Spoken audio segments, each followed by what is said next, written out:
Madam को चरण वंदन। भारत को हुए सभी आत्मसंवेदों की समझ करके हल्का भगवान के पद क्रमांक 7 और 8 पर मेरा मनन रखने का आदेश हुआ है।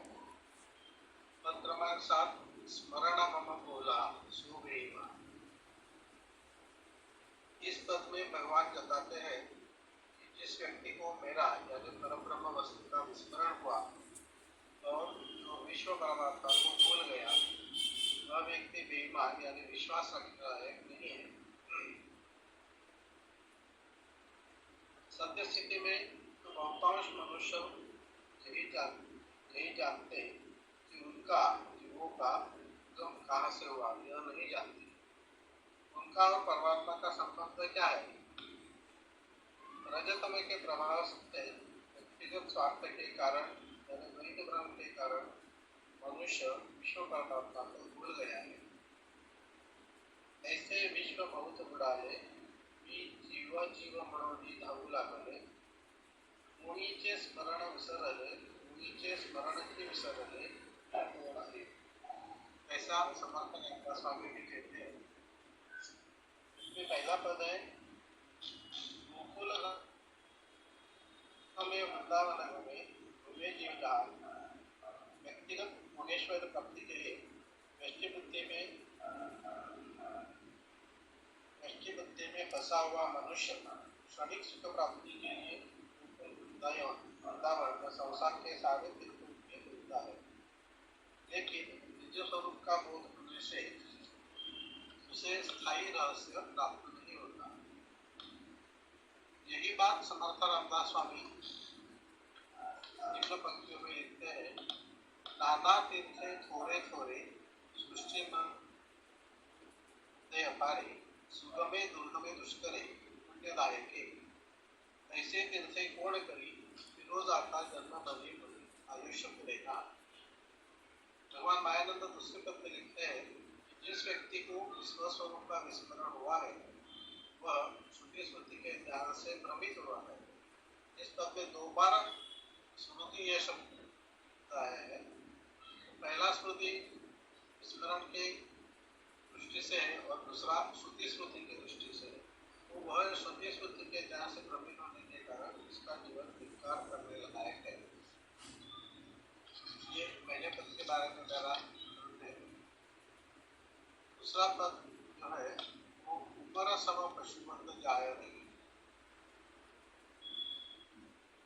इस पद में भगवान बताते हैं कि अज्ञानवश भ्रमग्रस्त होने से मनुष्य यह नहीं सोचता कि उसने मनुष्य देह क्यों पाया है, उसके जीवन का उद्दिष्ट क्या है। ऐसे व्यक्ति का जीवन पशुबंध जाता है। पहले पद में, इस पद में भगवान विश्व को सत्य स्थिति बताते हैं।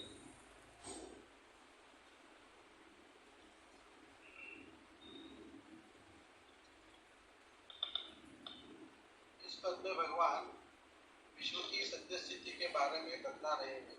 जैसे बहुतांश लोग दृष्टि सुख के यानी अच्छा खाना, अधिकार प्राप्त करना, घर गाड़ी ऐसे अनेक भौतिक सुख प्राप्त करने के लिए दिन-रात परिश्रम करते हैं। आज का मनुष्य किसी न किसी भय से जैसे चोरी, चक्का, आवारागर्दी, मृत्यु आदि के कारण भी भयग्रस्त है।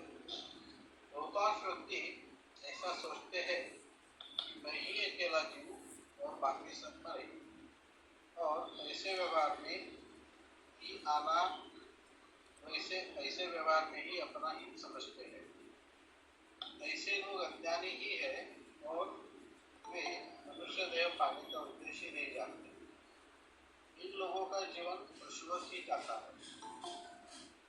अगले पद में, ऐसे भ्रमजाल में फंसे हुए लोग शाश्वत सत्वस्तु यानी विश्व परमात्मा को न जानने के कारण उनका अंतःकरण वही रहता है और उन्हें स्थायी शांति सुख समाधान नहीं मिलता।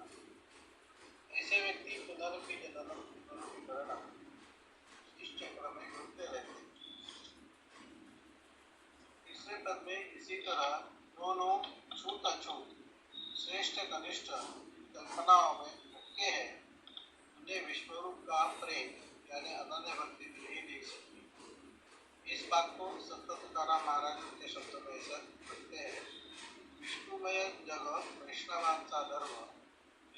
भेद ब्रह्म अमंगलम। यहाँ पर मेरा मंत्र समाप्त होता है। इस मनन में मैं काटनेकर सर और श्रीकांत मूर्ति जी का भी मार्गदर्शन मिला है।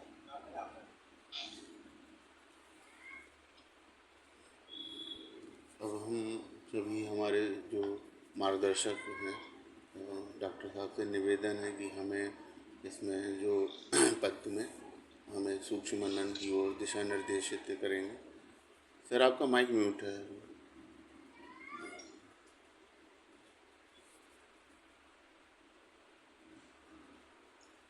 अन्नमण्डलाकारं व्याप्तं येन चराचरं तत्पदं दर्शितं येन तस्मै श्रीगुरवे नमः।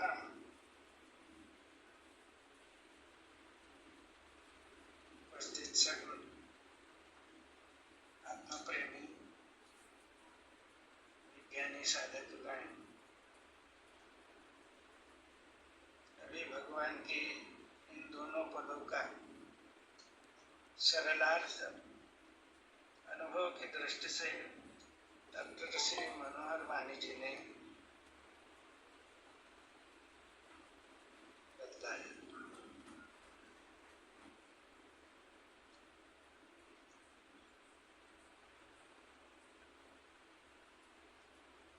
और सिद्धांत की दृष्टि से ठीक भी बतलाया।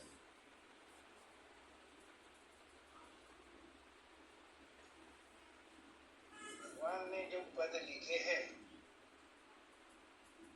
उसका उद्देश्य ध्यान में रखना जरूरी है। उद्देश्य के साथ ही उन्होंने विज्ञानी साधकों को जागृति दी है।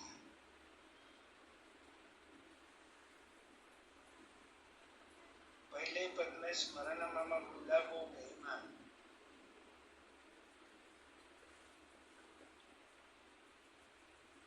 विज्ञानी साधक कहेगा कि भाई ऐसे कैसे स्मरण भूले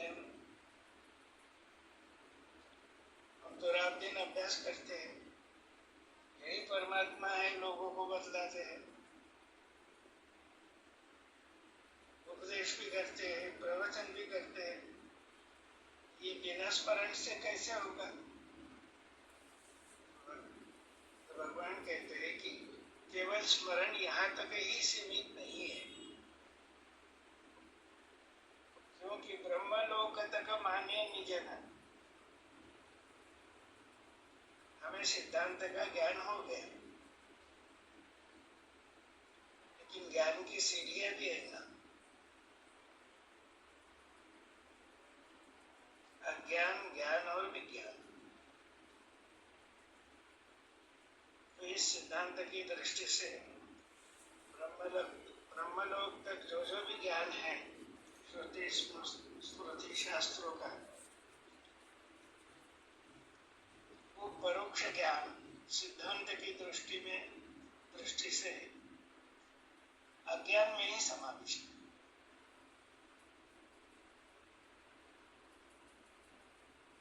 तो ज्ञान की व्याख्या जब बतलाते हैं भगवान, ज्ञान की पहचान क्या है, तो ज्ञान की पहचान उन्होंने जगह जगह बतलाई है कि सत्य, प्रेम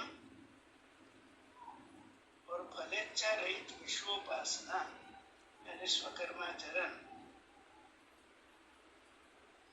ये तभी हो सकता है जब हमें विश्वरूप परमात्मा की जो शक्ति है, अक्षर रूप सर्वव्याप्त,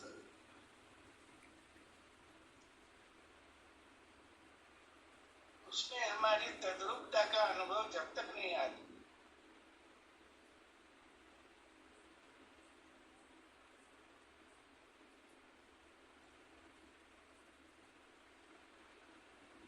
तो ज्ञातुम द्रष्टुम प्रवेशतुम ऐसा कहा है, लेकिन सिद्धांत की दृष्टि से ज्ञातुम हो जाता है। तो ज्ञान की पहली जो भूमिका है सिद्धांत के अनुसार, ये भूमिकाएं, चार भूमिकाएं क्षरभाव में ही आ जाती है।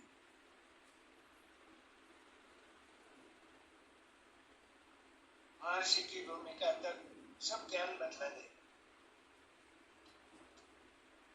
परोक्ष ज्ञान भी बदलाएगा, उसके साथ साथ सदगुरु ने जो वेद प्रकट किए हैं उसका अभ्यास करके, उसका परोक्ष ज्ञान प्राप्त करके वो बदलाते हुए। लेकिन स्मृति का मतलब यही है, भगवान कहते हैं कि निश्चय वस्तु का बराबर उन्होंने बतलाया, डॉक्टर मोहन जी ने, मनोरवाणी जी ने, स्मरण मम भूला, ये विश्वरूप वस्तु जो है परमात्मा, उससे तद्रूपता का अनुभव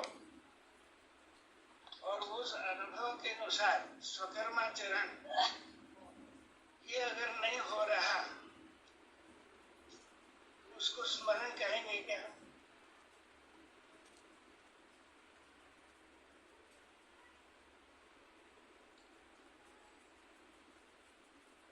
इसका मनन नित्यास करना चाहिए कि भाई स्मरण कब होगा कि निश्चय यानी पूर्ण ज्ञान होने के बाद जब निश्चय हो जाएगा वस्तु का, तब स्मरण अखंड रहेगा।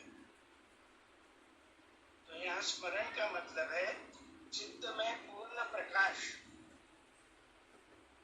परब्रह्म वस्तु का प्रकाश अस्तित्व स्थिति में पहुंचने के बाद ही आएगा।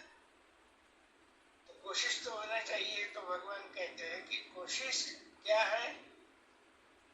कोशिश है स्वकर्माचरण।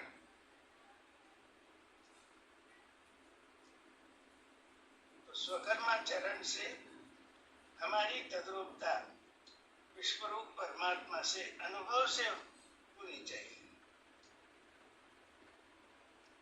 दूसरे चरण में भी मायानंद कहे निज स्मृति की न, ये निज स्मृति कहा उन्होंने। पुरुष एव इदं सर्वम, सर्व परमात्मा स्वरूप ही है। इस दृष्टि से हमारे सर्व व्यवहार हो रहे या नहीं, ये हम सब साधक लोगों को, मेरे सहित हम सब साधक लोगों को हमेशा जागृति रखकर देखना चाहिए। हम तो कभी ये जो बेईमानी की व्याख्या की भगवान ने, उसमें तो नहीं शामिल हो रहे।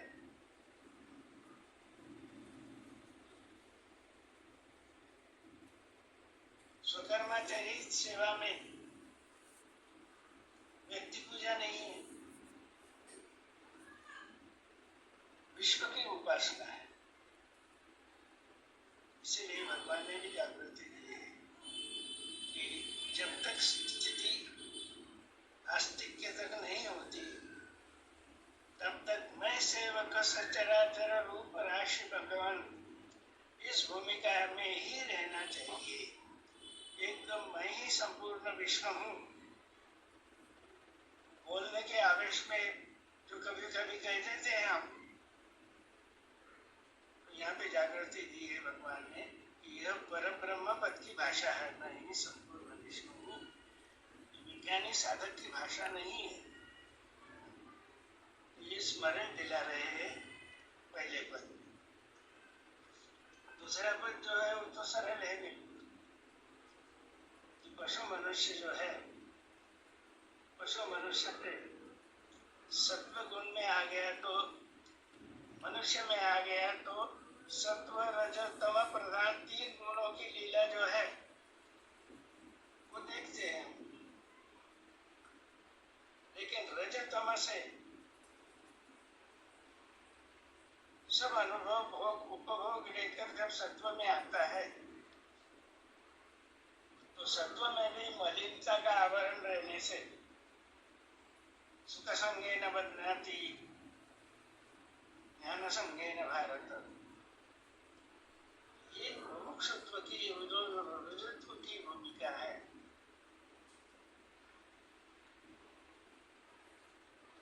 सर्वांग योग के पहले अध्याय में बदले, वो आना बहुत आवश्यक है। ये तो ठीक है कि भगवान ने ये विद्या प्रकट कर दी कि लेकिन उसके साथ साथ यह भी जागृति रही कि अनेक जन्माची सिद्धि जाचे गाठी त्यांनाच ही दृष्टी प्राप्त होते।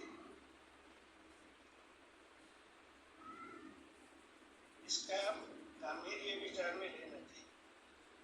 त्यांनाच ही दृष्टि प्राप्त होती, और प्राप्त होने के बाद भी उसमें स्थिति होना, उसके लिए भी तब जो कहा है वो स्वकर्माचरण का ही तब।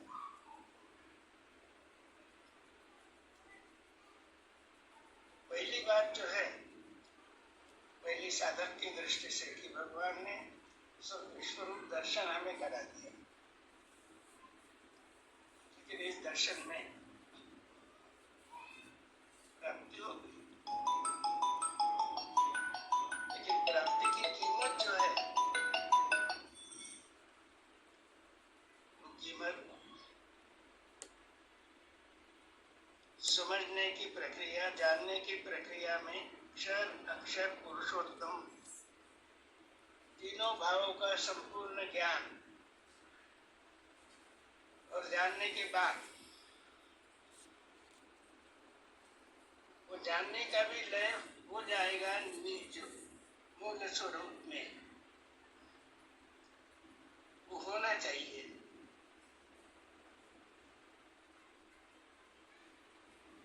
वहां पे पूरी तरह से निज स्वरूप की प्राप्ति के बाद उसका रक्षण करना भी बहुत आवश्यक है। और हाईवे मन जो चोर बैठे हैं वो यही बैठे हैं।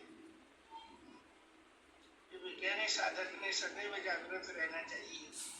यहाँ पे जो जीव के साथ आए हुए जो है काम, क्रोध, लोभ, यही सबसे बड़े शत्रु है जो हमें ज्ञान विज्ञान से निवृत्त कर सकते हैं। तो इसलिए जिसका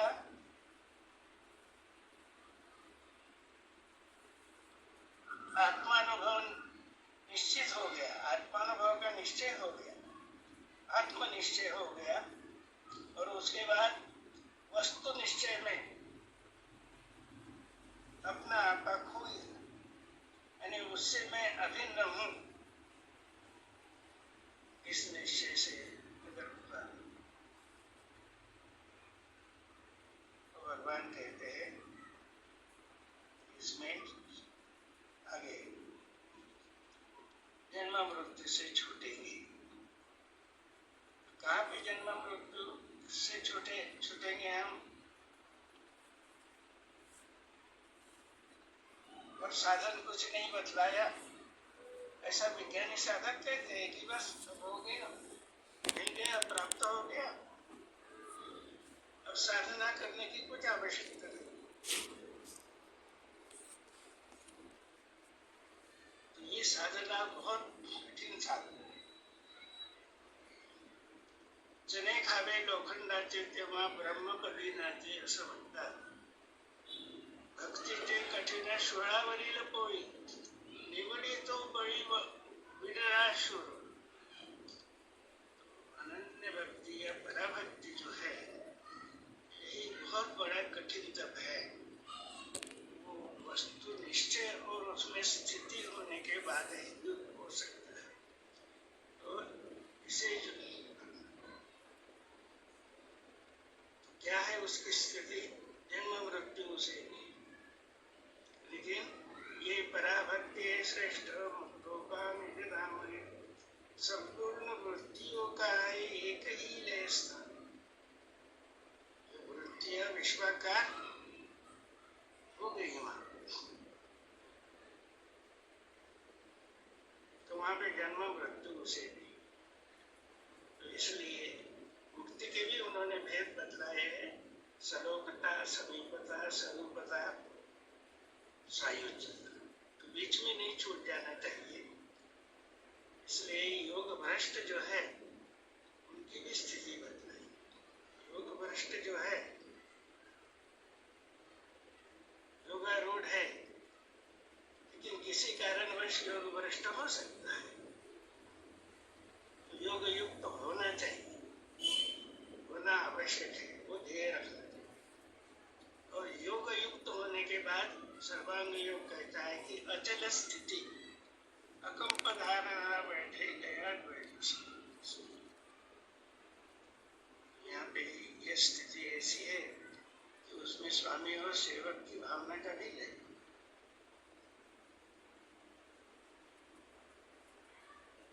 भगवान ने ये भी कहा है कि मैं सेवक चराचर रूप राशि भगवान निश्चय होने तक ये रखना चाहिए ये भाव। लेकिन अकंप स्थिति में ये भी भाव नहीं है। स्वकर्म स्थिति यानी विश्व सेवा ही, विश्व प्रेम ही रहेगा। ये सब सार है ये दोनों का। न्यायानंद कहे जिन पायो, जिन पायो यानी जिन्होंने दिव्य चक्षु प्राप्त कर लिए, सद्गुरु शरण रही। सद्गुरु शरण रही इसका मतलब ये है कि जिन्होंने पाया उन पर अब उसके रक्षण की जिम्मेदारी आ गई।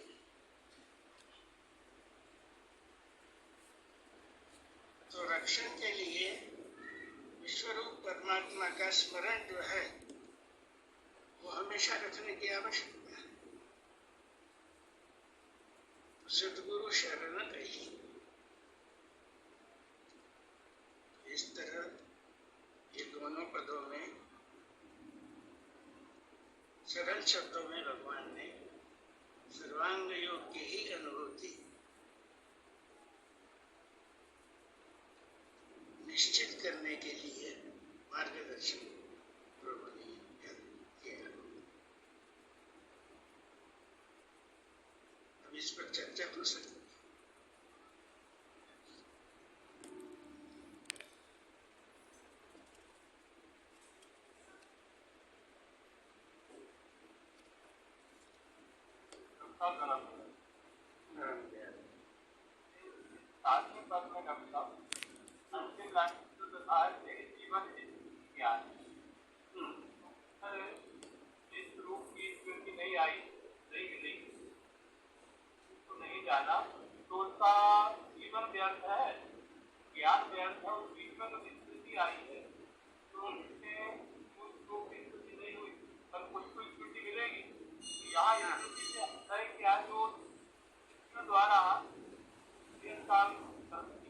बनाए गए नियम है जो हमें पंडितों पूर्वजों से प्राप्त होते हैं, हम उसका जीवन भर करते रहते हैं और हमारी क्रिया करते हैं।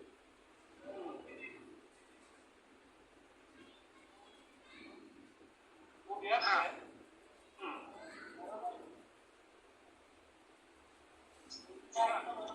हाँ, तो ये दूसरी लाइन में जो है निज स्मृति बिना, निज स्मृति का अर्थ तो अभी स्पष्ट हुआ ना सर्वांग योग के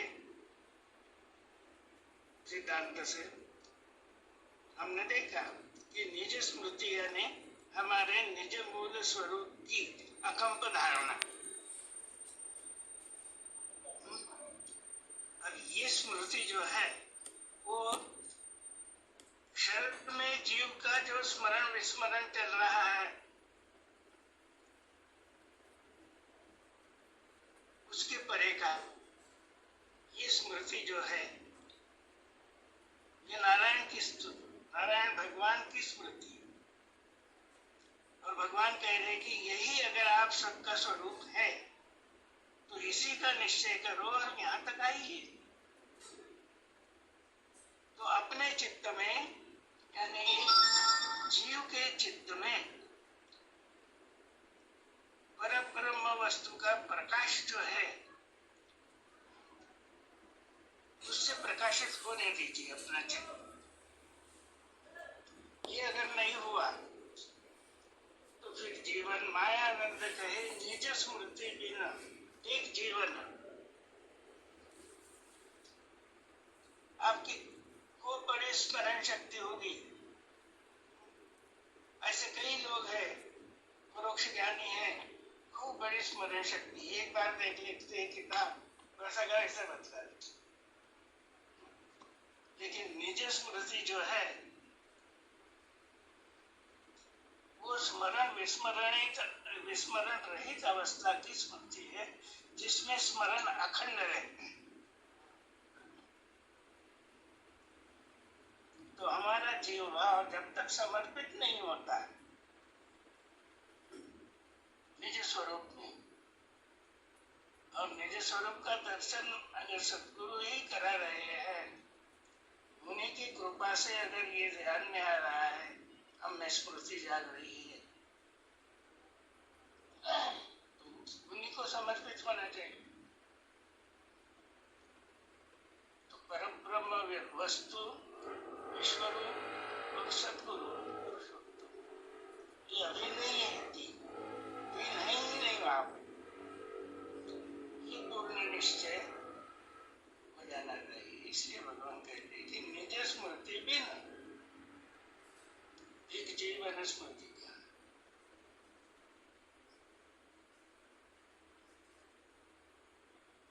तो दिव्य चक्षु के परोक्ष ज्ञान में भी बहुत विद्वान एक से है आज और आगे भी होंगे।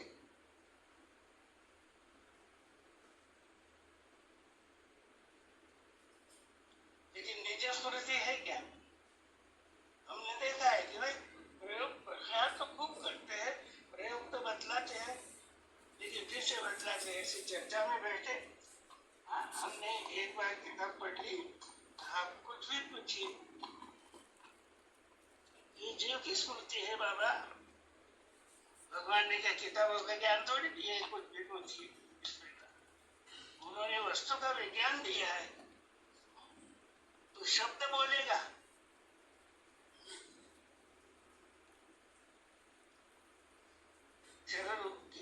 सात्विक भूमिका तक सब शब्द बोलेगा, लेकिन निज स्मृति व्यवहार में नहीं दिखती। निज स्मृति यानी विश्व की स्मृति नहीं दिखती। तो समझ जाना चाहिए, भगवान ने भी दिशा दर्शन किया है, जागृति दी है कि उसको प्राप्ति नहीं हुई। प्राप्ति का मतलब यही है कि आत्मानुभव में स्थिति, आत्मानुभूति का निश्चय। आत्मानुभूति का निश्चय यानी वर्ण कर्म से विश्व सेवा ही होगी, ये पहचान है उसकी।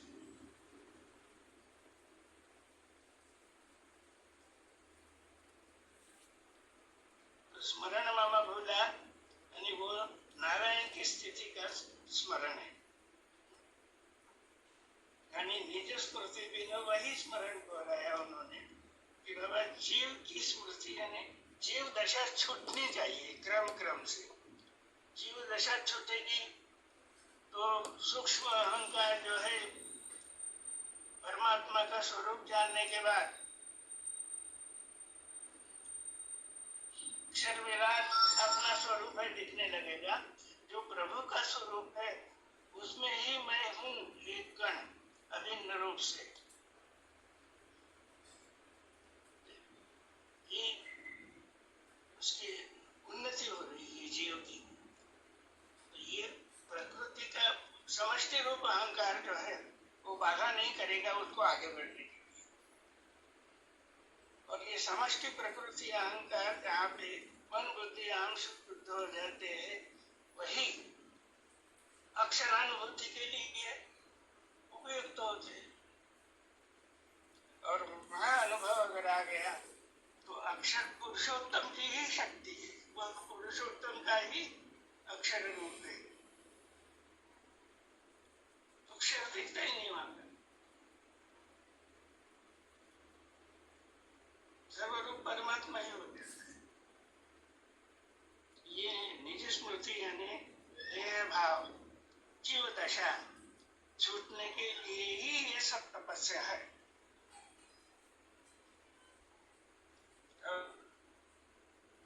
और यही विज्ञानी साधकों का ध्येय है कि जीव दशा छूटते ही अक्षर विराट का दर्शन हो गया, और उस दर्शन होने के बाद अक्षरात्मा का यथार्थ निश्चय हो गया पूरा। तो ये जीव को अपना अपना ईश्वर भाव प्रतीत होने लगता है। और सद्गुरु कृपा से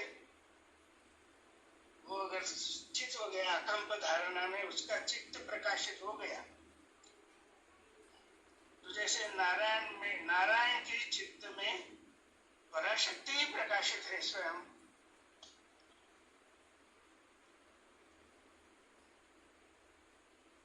तो वहां पे जीव के चित्त में भी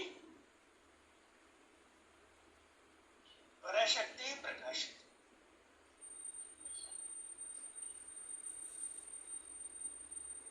पुरुषोत्तम का ही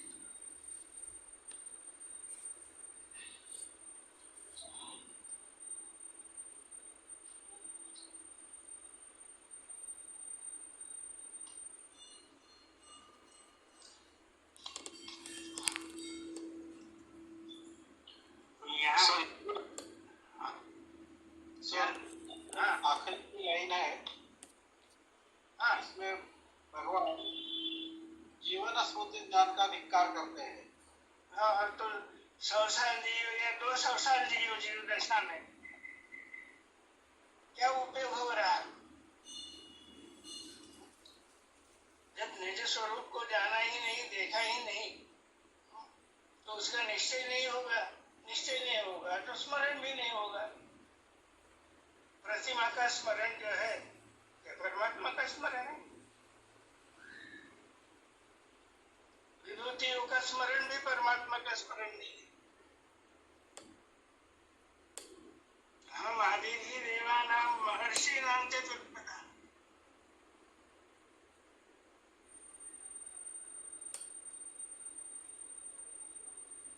तो जीवन भी उसका दिख यानी व्यर्थ गया, ऐसा ही भगवान कह रहे। ठीक जीवन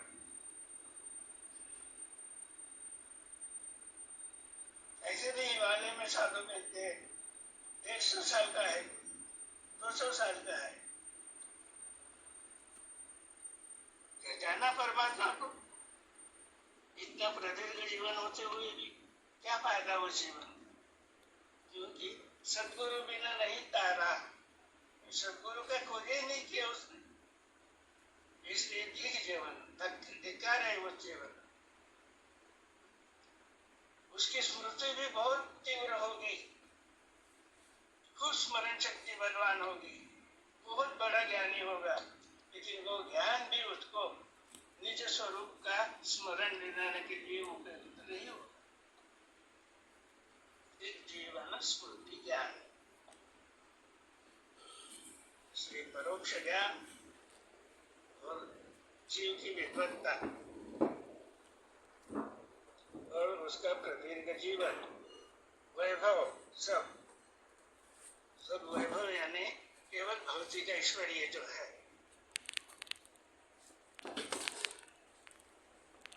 वो आत्मानुभव के लिए उपयुक्त नहीं है। आत्मानुभव दिव्य चक्षु से ही होता है और दिव्य चक्षु सद्गुरु ही दे सकते हैं।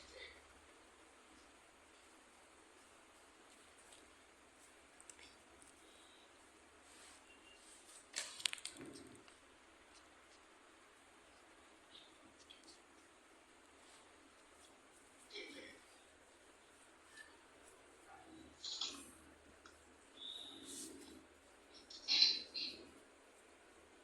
शुद्ध बुद्ध खोए नहीं दिखेगी। जगत में क्या दिख रहा है? क्या जाग रहे हैं लोग? शुद्धि नहीं है, यानी विवेक जागृत नहीं, कॉन्शियस है लेकिन अपने स्वार्थ में कॉन्शियस है, खूब जागृति दिख रही है। अगर दिव्य चक्षु से देखा जाए तो जगत सब उल्टा दिख रहा है।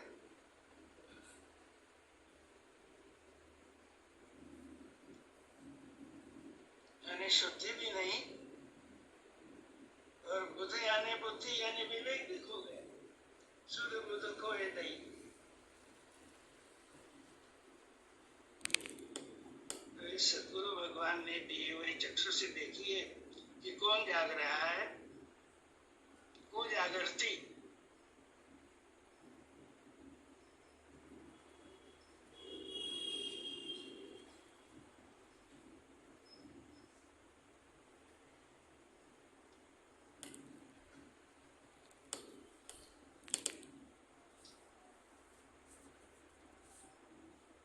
छूत छात में मन लिपटायो, तो इसका स्वरूप बदलता जाता है।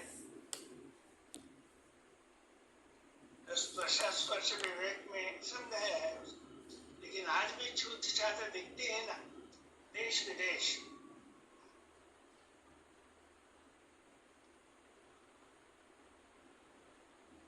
जातीयवाद, कुलाभिमान, ये छूत छात के ही प्रकार है। ये मत समझो कि हम बिल्कुल किसी अंत्यज को माने हुए को खिला रहे हैं, छूत छात छोड़ गई हमने। ये पूर्ण द्वंद्व से छुटकारा होगा तब। ये तो ऊपर ही दिखावे की बात है।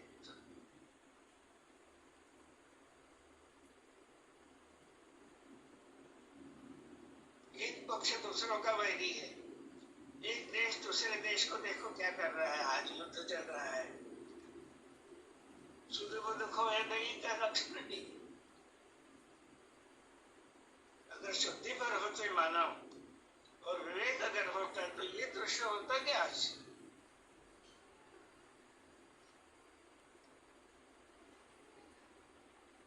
विश्व प्रेम का प्रेम मिटा रहे हैं।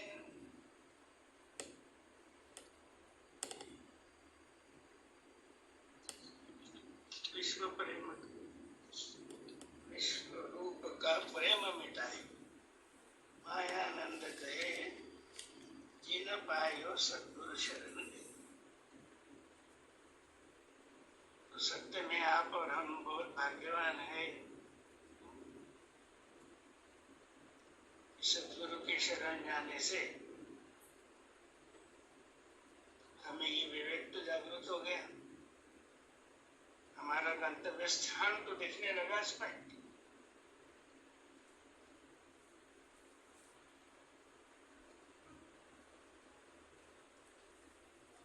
तो बची हुई उम्र जागृति रखना कि एक एक क्षण जो है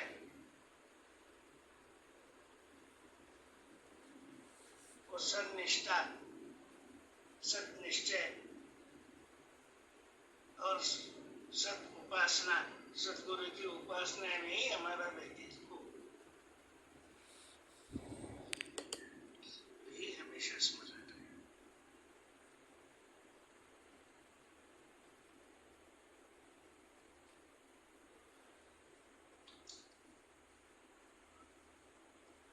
एक प्रश्न महेंद्र कुमार जी ने भी पूछा, अगर सबके लिए उनका प्रश्न दोहरा दिए तो उस पर भी चर्चा करें। हाँ महेंद्र कुमार जी। ज्ञानी पुरुषों से द्वेष करने वाले उनके पाप और युक्ति करने वाले उनके पुण्य को ग्रहण करते हैं।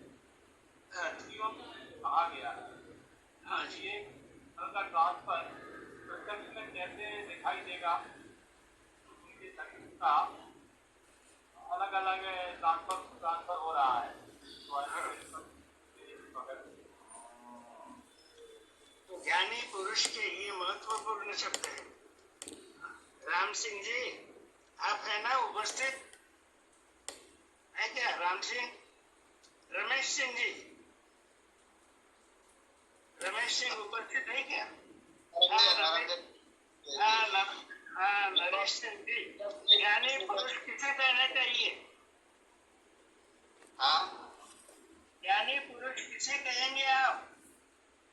ये जिनको विष्णु परमात्मा का ज्ञान हो गया है, पूर्ण ज्ञान हो गया है और वो किसी क्षेत्राणी चिंतन में नहीं रहते, हाँ उसे भी ज्ञानी पुरुष कहा है, ज्ञानी पुरुष कहा है।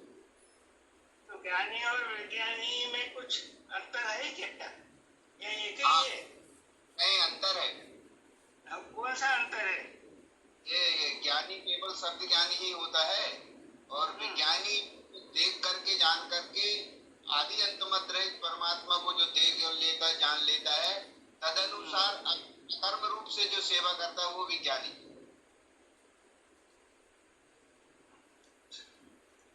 राजेंद्र सिंह जी, इन्होंने विज्ञान, इसमें का भेद अभी बतलाया सिद्धांत दृष्टि से।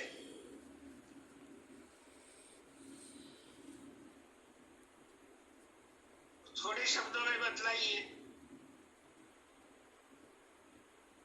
ज्ञानी विज्ञान में कोई अंतर नहीं है, आस्तिक भाववान जो रहता है वही ज्ञानी विज्ञानी है। देखिए उसमें जो प्रश्न है उसमें ज्ञानी पुरुष का है। तो वो आस्तिकवाद ज्ञानी पुरुष का वर्णन भगवान के साहित्य में स्पष्टता से किया है और 2 वाक्यों में किया है। वो एक तो ज्ञानी की पहचान किया तो 13वां अध्याय देखो कहा है, उसको ज्ञानी कहते हैं, शब्द भी मालूम हो गए। लेकिन ज्ञानी यानी 6वें अध्याय में जो अक्षर ब्रह्म का अनुभव है, अक्षरानुभव, उसको पूर्णपने जानकर जो स्थित हो गया, और स्थित हो गया वो कैसे समझना कि चातुर्वर्ण जो है वो ईश्वर का स्वभाव है, ईश्वर नियत है। तो जानकर जो उसमें स्थित हो गया और वो विश्वोपासना करने लगा, उसको ज्ञानी कहते हैं। और वैज्ञानिक की सीढ़ी और ऊपर की है, गड़बड़ मत कर जाइए बाप रे। रख दिया उपदेश कर दिया आधे घंटे में सब इकट्ठा, ऐसा नहीं। अभ्यास करना हो तो स्पेसिफिक शास्त्रीय दृष्टि से।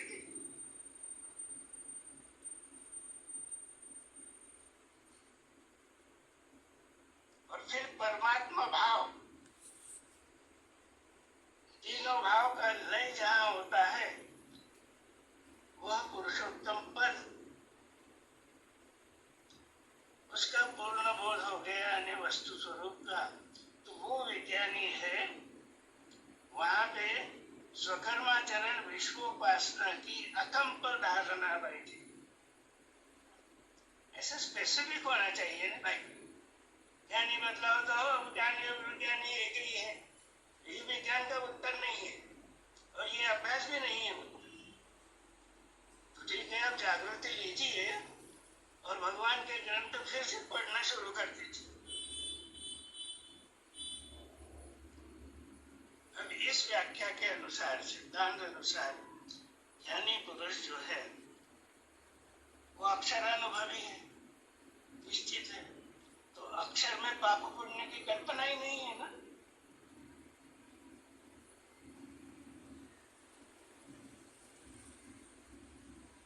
वस्तु में भी पाप पुण्य नहीं है, तो वस्तु की शक्ति अक्षर में भी पाप पुण्य कहां से आ गए?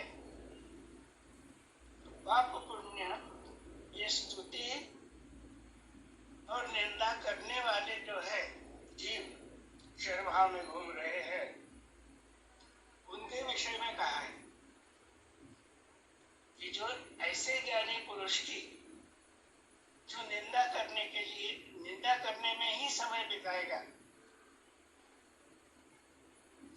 उसको क्या प्राप्त होगा? ज्ञानी का पाप उसको लगेगा, ये अर्थ नहीं है, क्योंकि ज्ञानी पाप पुण्य के ऊपर है जी।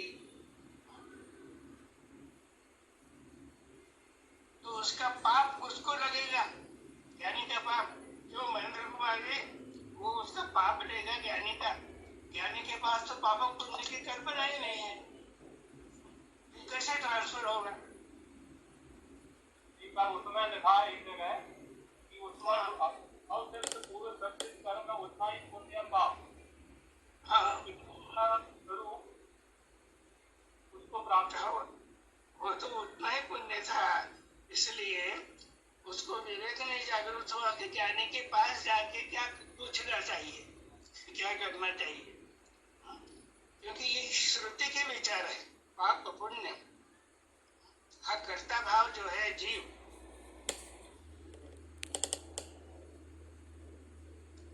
तो आगे लिखा भी है, वो उसी वाक्य में लिखा है कि ऐसा श्रुति कहती है। वेद क्या कहता है? वस्तु में पाप पुण्य नहीं है और ज्ञानी पुरुष के पास भी पाप पुण्य की भावना ही नहीं।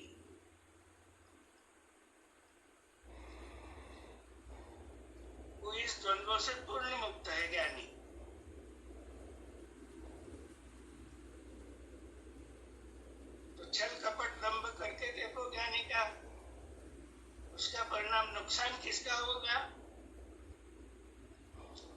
करने वाले का, कर्तृत्व भाव धारण करने वाले का। और जिसके पास थोड़ा पुण्य बचा है वो ज्ञानी के पास जाके क्या कहेगा, क्या पूछेगा? तद्विद्धि प्रणिपातेन परिप्रश्नेन सेवया, ये उसका व्यवहार रहेगा ना। स्तुति सत सेवा, पुण्य का भाग लेवे। पुण्य का भाग जो है वो ये मुमुक्ष का भी पुण्य है, पुण्य का भाग लेवे। और ज्ञानी के पास तो प्रकाश है, ज्ञान का वस्तु का प्रकाश है, तो वो प्रकाश मिलेगा उसको। ज्ञानी के पास जो प्रकाश है वो अनंत जन्म की पुण्याई है, उसके पास अनंत जन्म का पुरुषार्थ है। तो इसलिए तो अनंत जन्म के पुरुषार्थ से ही नारायण होता है, और नारायण भगवान प्रकट हो गए, इसीलिए उनका प्रकाश आप तक, हम तक, सब तक पहुंचा ना। तो प्रकाश को रोक नहीं सकता कोई। कितना भी छल कपट करेगा ये संसार के जीव उसको दबाने का, क्या करेंगे बेचारे? भाग्य में ही नहीं है उनके, ऐसे ही कहना पड़ेगा। भाग्य में नहीं है यानी बुद्धि नहीं है समझने की, उसको अवतार प्रकट हो गया, जानने की बुद्धि नहीं है, इसलिए विमूढ़ जन नहीं जान सकते। अब कुचेष्टा से भी गए ज्ञानी पुरुष के बाद तो भी आपको ज्ञान ही मिलेगा।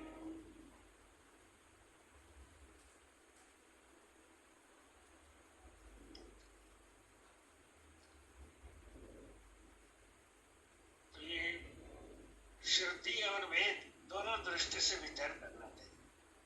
ये श्रुति के विचार है, लेकिन ज्ञानी और संत विभूति कैसे होते हैं? विज्ञानी उसमें स्थित हुए, वो स्थित प्रज्ञ होते हैं। स्थित प्रज्ञ वही है कि जिसके पास पाप पुण्य की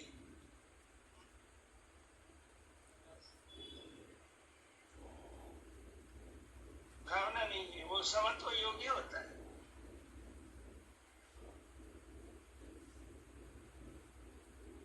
तो योगी को भी, योगी की भी 3 स्थितियां बतलाई है ना।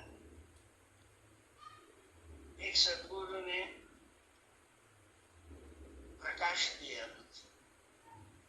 जिसकी भी पुण्याई थी कुछ, तो सद्गुरु के पास बैठकर जाकर इन्होंने पूछा कि मैं जानना चाहता हूँ, यथार्थ जानना चाहता हूँ। इसकी पुण्याई भी सफल हो रही है वहां पे।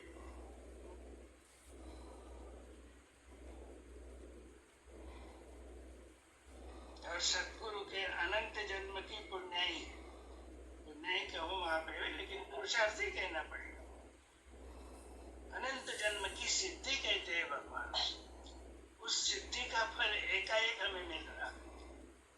हमारा पात्र जैसा होगा वैसा ही उसको ग्रहण कर सकते, योगी हो गए। फिर दूसरी अवस्था, जब तक हम आत्म संयमन योग में स्थित नहीं होते, वो संयमन करके इंद्रिय और मन का आत्मा में स्थित नहीं होते, तो ये हमारी योगारूढ़ अवस्था होगी। योगारूढ़ अवस्था में गिर सकते हैं, लेकिन निश्चयात्मक स्थिति हो गई आत्मानुभव की तो नहीं गिर सकते। तो योग युक्त की बिगिनिंग हो गई, योग युक्ति, योग युक्त हो गया। और योग युक्त की संपूर्णता कहाँ पे होगी? आस्तिक्य भाव, पुरुषोत्तम भाव में स्थिति आएगी तो आस्तिक्य में अचल स्थिति। इस तरह अभ्यास करना चाहिए भाई। एक ही एक रटन लगाना जो आ रही नहीं, वो हो सकता है आपने, तो तो रटे हुए सुने हुए विचारों को भी भगवान के ग्रंथ से फिर से टैली करके देखो।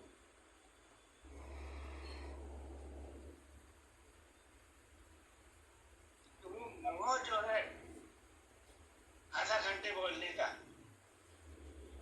40 मिनट बोलने का, एकदम जो हमें पता हो गया, ध्यान देना ही है। ये विज्ञानी लोगों का काम नहीं है। ध्यान देने वाले संसार में बहुत बड़े हैं। भगवान कहते हैं कि यहाँ का जो ज्ञानी ना तत्वदर्शिना, ये जो ज्ञानी है सिद्धांत का, वो क्या देगा? आत्मानुभव देगा।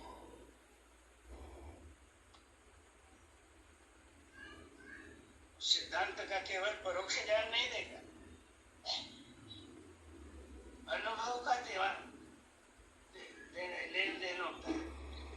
और इसीलिए भगवान कहते हैं कि बाबा अब शब्द नहीं देना लोगों को, केवल ज्ञानी बन जाएंगे, वितंडवाद करेंगे।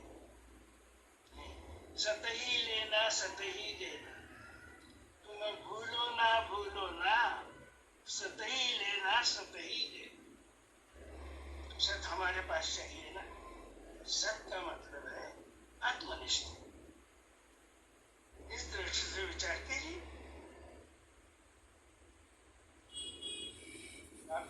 गीता में एक जगह आया है, टिप्पणियों में, उसका थोड़ा हम चाह रहे थे। वो है, बताओ 2-3 लाइन उसकी, ज्ञानी की निंदा स्तुति अनावत होने से उसके पूर्व संचित का गड्ढा निंदा स्तुति करने वालों के मत्थे पर प्रकृति की प्रतिक्रिया द्वारा, साधन शक्ति द्वारा लाभ दिया जाता है। इस तरह उसकी समाप्ति होती है। ठीक है। ज्ञानी की निंदा की तो मान हालांकि याद कर, मान हालांकि कौन ले लेता है, कि मत्थे मतलब तो लग जाता है, ऐसा साधन द्वारा लाभ दिया जाता है, ऐसा शब्द में आया है। ठीक है।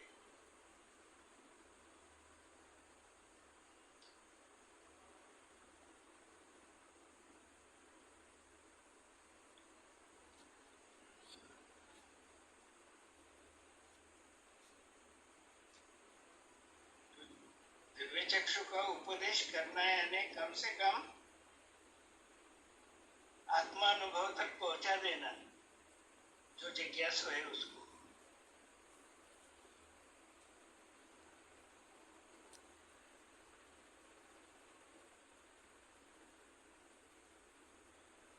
केवल पुरुषोत्तम योग के सिद्धांत का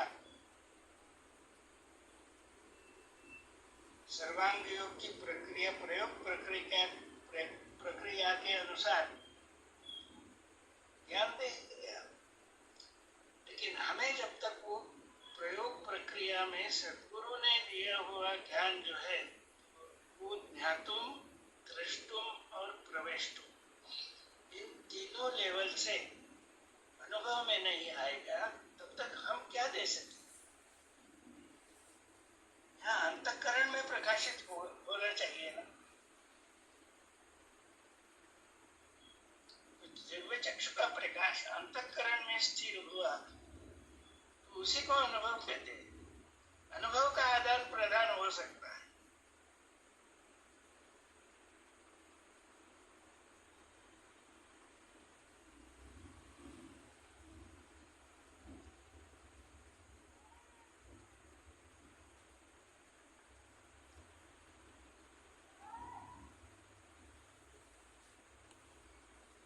ठीक है, 5 मिनट बचे और चर्चा कर सकते हैं। 2-3 मिनट ही बचे। मुर्की जी, आप कुछ पूछना चाह रहे थे, पूछ लीजिए। हाँ,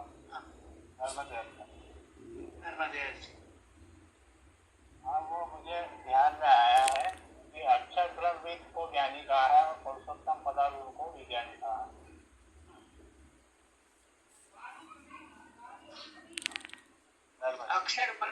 अक्षर ब्रह्म शब्दों में बतलाने वाला ज्ञानी हो गया क्या? बताइए।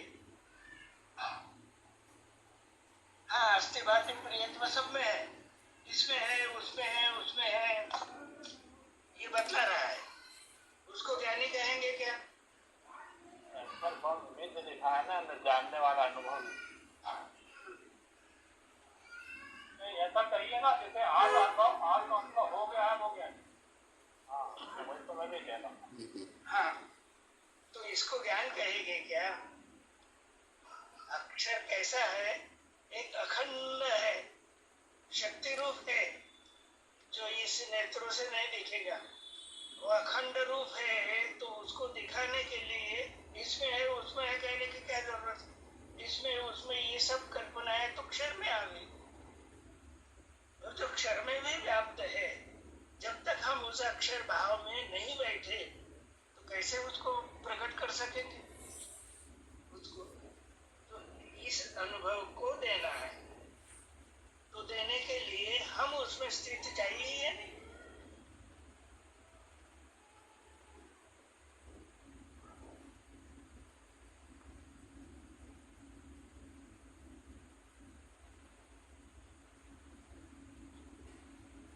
और पूरा अनुभव देने के लिए तो अक्षर, अक्षर पुरुषोत्तम तीनों का भी संपूर्ण ज्ञान और उसमें स्थिति अब होगी।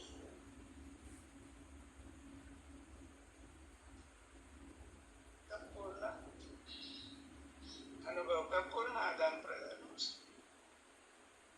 तो मैं प्रयास कर रहा हूँ, मुझे भी हो गया है ऐसा नहीं मैं बता रहा हूँ। भगवान के ग्रंथों का अभ्यास करते करते मुझे जो ध्यान में आ रहा वो आपके सामने रख रहा हूं। इसमें कुछ त्रुटि हो गई तो बतलाते जाए।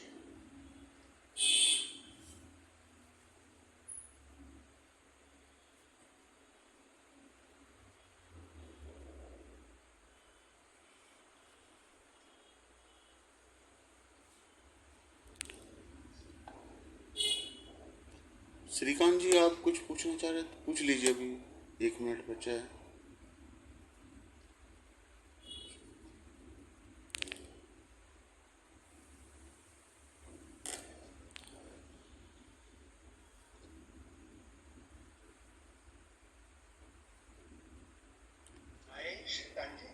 नहीं, वो उनका म्यूट है अभी जी। तो समय हो चुका है चौकसी जी।